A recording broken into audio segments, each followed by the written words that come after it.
12.3 내란의 밤. 비상계엄 선포 직전 가장 먼저 움직였던 부대. 국군 정보사령부 산하 북파공작 전문 특수부대인 HID 요원들이었습니다. 그리고 이들에게 떨어진 작전 개시 신호. 파렴치한 종북 반국가 세력들을 일거에 척결하고 자유 헌정 질서를 지키기 위해 비상계엄을 선포합니다. 요인 납치와 암살 등 특수임무를 수행하는 이들의 첫 공격 대상은 북한군이 아닌 과천 중앙선관위였습니다. 선관위 직원 30명을 체포하고 사무실에 구금하라는 임무를 받았습니다. 선거를 조작한 범죄자들이며 우리는 정당한 공무를 집행하는 것이라고. 그리고 계엄이 해제된 뒤에도 20일 이상 무장 상태로 부대 밖에 머물렀고 각각 청주공항과 성주 사드기지, 대구공항 등을 폭파하라는 명령을 받았다는 현장 요원들의 제보가 있었습니다. 이들의 임무가 실행됐다면 상상하기 어려운 끔찍한 상황이 발생할 수 있었습니다. 만약에 이게 실행이 됐다면 절대 100% 성공이에요. 절대 실패는 있을 수 없고 실질적으로 저희의 임무 자체가 북한 요인 암살, 납치, 문건 절취, 습격 파괴 이런 것들이 이제 저희 주된 임무다 보니까. 지난해 12월 3일 내란의 밤에 동원됐던 특전사와 수방사 그리고 방첩사. 이들 외에 우리가 반드시 짚고 넘어가야 할 부대가 바로 정보사령부입니다. 이 정보사엔 HID라고 불리는 북파 공작 부대원들이 소속돼 있습니다. 북한에 침투하거나 암살, 파괴 공작을 주 임무로 하는 이 요원들에게 12.3 내란 세력은 선관위 직원 체포 임무를 맡겼습니다.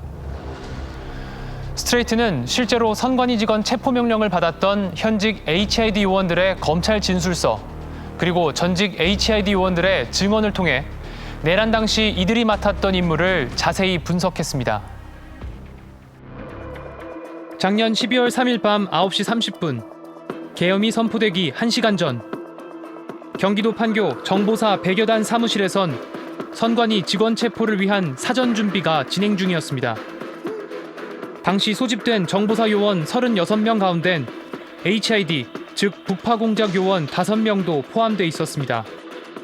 문상호 사령관이 이제 곧 계엄이 선포될 것이다. 선관위에 대한 부정선거를 우리가 밝혀내기 위해서 선관위로 간다고 말했습니다. 이들을 지휘했던 건 정보사 정성욱, 김봉규 대령. 이들은 12.3 내란 사태의 비선 기획자 노상원 전 정보사령관의 이른바 롯데리아 회동에 참석했던 인물들입니다. 노상원 장군이 특수요원 중에 사격 잘하고 폭파 잘하는 인원 7, 8명을, 우회 공작 요원도 마찬가지로 일 잘하는 인원을 선발하라고 했습니다. 조금 특이한 것은 인원을 선발할 때 전라도 출신은 빼라고 했습니다. 그래서 처음에 생각한 인원 중에 일부를 바꾸기도 했습니다. 파괴와 암살을 주 임무로 하는 최정예 공장 요원들에게 야구방망이와 케이블 타이 등이 지급됐고 선관위 직원 체포 지시가 내려졌습니다. 정성욱 대령으로부터 선관위 직원 30명을 체포하고 사무실에 구금하란 임무를 받았습니다. 알루미늄 야구방망이, 복면, 케이블 타이, 테이프, 망치를 지급받았고 체포에 불응하면 해당 장비를 사용해 위협을 가해서라도 잡아오라고 했습니다. 노상원 수사단장을 경호하는 역할이었고 수사단장이 취조할 때 취조 대상자가 해하려고 하면 보호하라는 지시를 받았습니다. 선관위 직원들을 체포해야 하는 이유는 그들이 부정선거를 저지른 범죄자이기 때문이라고 했습니다. 이 사람들이 정확히 무슨 잘못을 했는지, 위 임무가 적법하고 정당한 것인지 여부에 대해 정성욱 대령에게 의문을 표했습니다. 그러자 정성욱 대령은 위 인원들은 선거를 조작한 범죄자들이며 우리는 정당한 공무를 집행하는 것이라고 말했습니다. 명령에 무조건 복종하도록 훈련받은 북파 공작 요원들이었지만 북한군이나 간첩이 아닌 선관위 직원을 체포하라는 지시를 받자 주저했던 이들도 있었습니다. 문상호 사령관에게 부대원 몇 명이 우리들이 하는 일이 법적으로 문제없는지 등을 물어보았는데 문 사령관이 그런 건 신경 쓰지 마라. 모든 건 내가 책임진다고 했습니다. 비상계엄 선포와 함께 5명의 북파 공작원이 선관위 출동 준비에 나섰던 시각. 또 다른 정보사 장교 10명은 미리 선관위를 점거하고 직원들의 휴대전화를 빼앗았습니다. 선관위 직원들 휴대전화를 뺏고 그러셨는데 그런 지시도 문상호 사령관으로부터 받으셨던 건가요? 그럼 구체적인 지시는 없었는데 직접 하셨던 건가요? 그 같이 갔던 직원들한테 혹시 뭐 하신 말씀 없으십니까? 계엄 상황이라는 걸 전혀 모르고 가셨던 건가요? 실행 명령이 떨어지기 전에 계엄이 해제되면서 HID 요원 5명의 선관위 직원 체포 작전은 실제로 이행되진 못했습니다. 하지만 이들 5명 외에 최정예 북파공작원 35명은 부대 밖으로 출동해 있었습니다. 이들에게는 주요 군사시설인 청주공항, 성주 사드기지, 그리고 대구공항 등을 폭파하라는 임무가 내려져 있었고 시행 명령이 떨어질 때까지 각각 작전 지역에서 대기 중이었다는 북파공작 요원들의 제보가 들어왔습니다. 이들에겐 참호 하나를 부술 수 있는 C4 폭탄과 권총, 실탄 등 무기가 지급됐다고 합니다. C4라고 하는 폭약까지 받아왔는데 이거를 보니 지금 생각을 해보니 권총을 가지고 침투를 했다가 나올 때 자신들을 권총으로 방어할 수 없잖아요. 그럼 자신들이 죽는 거 아닌가 이런 생각을 했다는 겁니다. 무장 상태였던 이들은 비상계엄이 해제된 뒤에도 부대로 복귀하지 않았고 20일 이상 지난 12월 말이 돼서야 복귀 명령을 받고 부대로 돌아왔다고 합니다.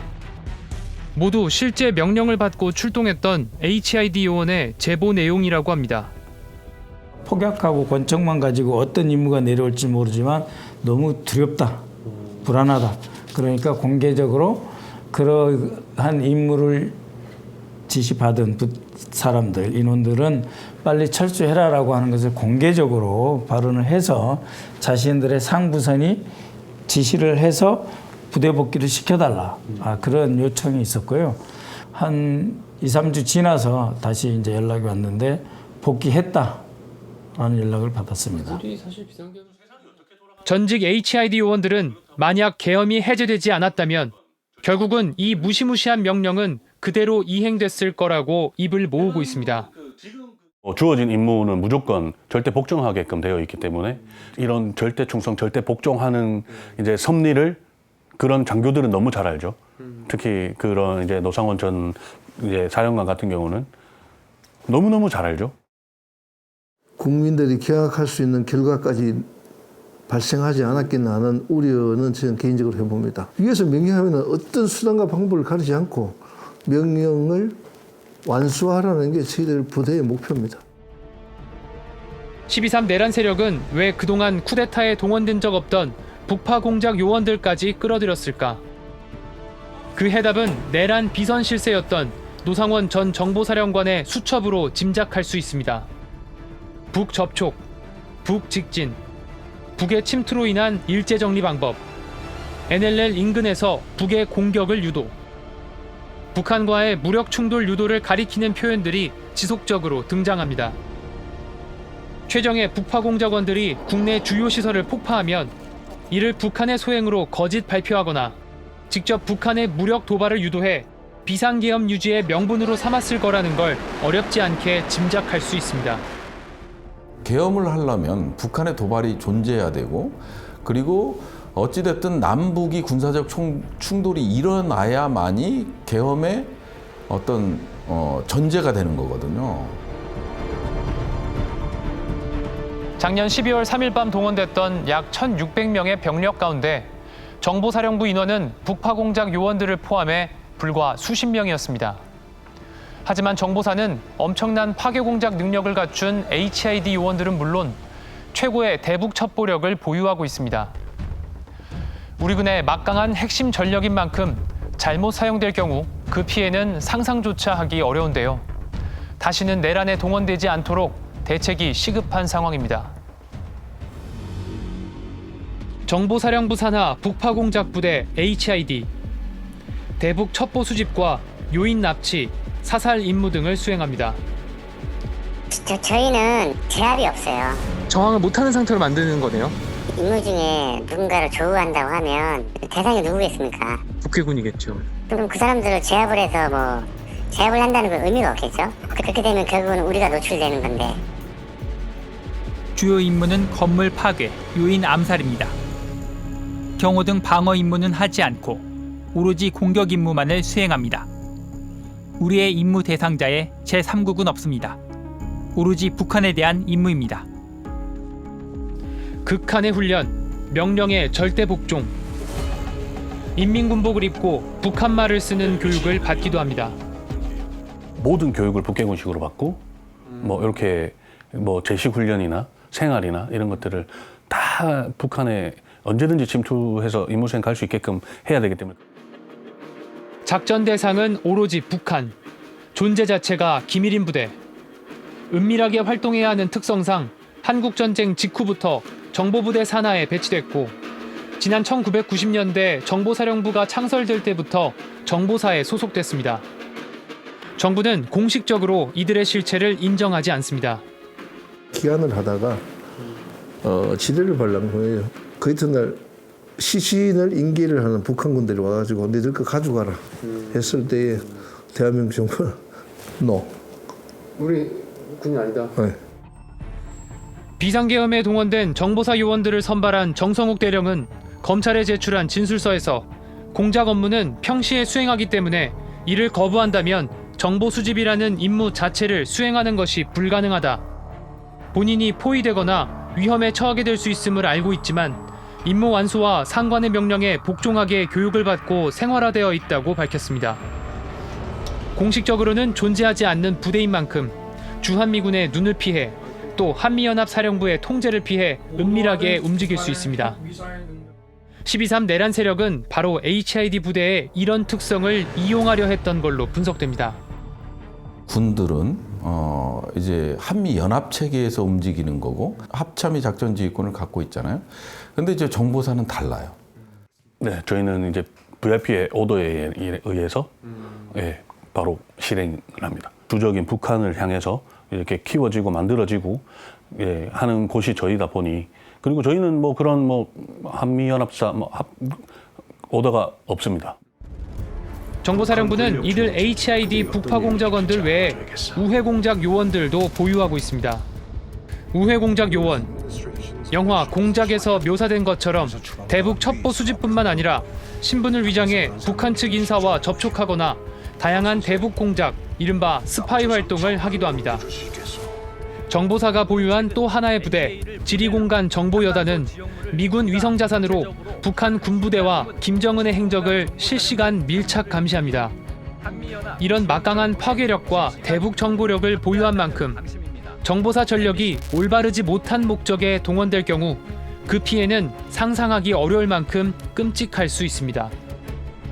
오로지 북한과 관련된 요인 암살, 뭐 폭파, 소요, 뭐 이런 임무를 담당하는 부대이기 때문에 또 이용하기가 쉽고요. 임무에 대해서 이게 왜 하는 거냐 물어보지 않고 임무를 수행하거든요. 실제 내란 비선 노상원 씨는 정보사령관을 맡고 있던 지난 2016년 박근혜 전 대통령 탄핵 전국으로 어지러운 시기에 HID 요원을 침투시켜 북한군 장성을 암살하는 작전을 기획했습니다. 다행히 실행되지는 않았지만 임무가 끝나면 우리 요원들을 폭사시켜 제거하라는 명령을 내리기도 했습니다. 16년에 그 대북 임무 준비를 중요한 임무 준비를 했습니다. 노상원 사령관이 그 임무 끝나고 요원들을 제거하라고 그렇게 지시를 했었습니다. 그 원격 폭파 조끼를 입혀가지고 임무 끝나면은 들어오기 전에 폭사시키라고. 비밀리에 운영되는 조직. 그만큼 폐쇄적인 문화와 불투명한 인사 관행이 문제로 지적됩니다. 실제로 노상원 사령관이 근무할 때 추천을 해주셔서 제가 대령으로 진급을 했기 때문에 정보 특기자 중에 여단장이 나오면 좋겠다고 하면서 제가 여단장이 되고 나중에는 정성욱 대령이 또 여단장하면 좋겠다 하는 식의 이야기는 했었습니다. 이런 조직 문화 탓에 이들은 성비위로 불명예제대한 과거의 상관 노상원 씨의 지시를 거부하지 못했습니다. 이재명 정부는 국민의 군대를 위한 민주적 통제 강화를 국정과제 두 번째 과제로 내걸었고 현재 정보사 개혁 방안을 모색하고 있습니다. 감사드립니다. 이번 사태와 같이 내란이나 이런 외환에 개입하는 세력들이 이런 조직들을 이용하게 된다면 그때는 또 우리에게 이 아주 무서운 칼날이 되어 돌아올 수 있는 그런 요소가 있는 것이죠. 아무리 명령권자라 하더라도 부당한 명령일 때는 민주적 통제가 작동돼야 된다라는 것, 이런 것들을 무시할 수는 없는 것이고요. 우리 군의 핵심 전략 자산인 만큼 정보사의 전력을 약화시키지 않으면서도 오로지 국민을 위해 존재하는 군대로 다시는 내란 또는 외환을 꿈꾸는 세력이 발붙이지 못하도록 바람직한 개혁 방안이 마련돼야 합니다. 그래서 급선무는 인사를 통해서 사람을 먼저 바꾸고 그런 잔존 세력들이 남아있지 않은 상태에서 새로운 개혁이 일어날 수 있는 그 방향을 빨리 만들어줘야 되는데 더 이상 지체하면 안 되는 것이라고 생각을 합니다.